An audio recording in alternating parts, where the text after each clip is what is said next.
Nita and 4 of my grandchildren are burnt, shot up.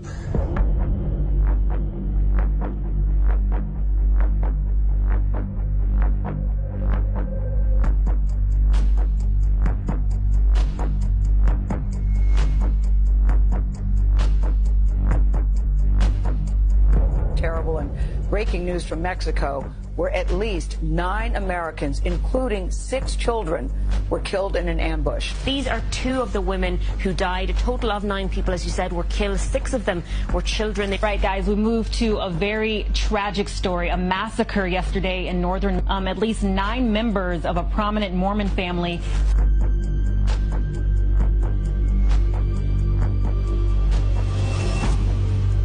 Horrific story. This is horrifying. It's just shocking. It's just unbelievable. It's just awful to think about. And why it would continue that way, the violence, when there were kids running. This was in northern Mexico.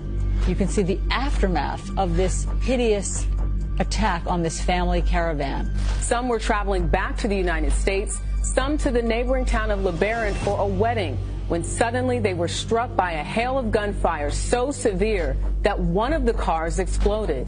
Was it a case of mistaken identity, or was this deliberate targeting of Americans? The motive behind it, we're not sure, but the aftermath was incredibly tragic. The details of this case are horrifying, especially knowing that children were killed in broad daylight. The FBI, according to family members, say that they are looking into this as well. unexplainable and devastating as mourning relatives search for words that can't even come close to describing the tragedy that befell one American family on the Mexican side of the U.S. border. And, I agree with the president when he says Mexico has to really knuckle down and go after some of these cartels and stop this escalating level of violence. There are parts of Mexico that I'd rather go to Syria than Mexico. Neil, unfortunately, it's plain that the Mexican government can't handle this. President Lopez Obrador came into office almost a year ago saying that his strategy for dealing with the cartels was going to be more hugs.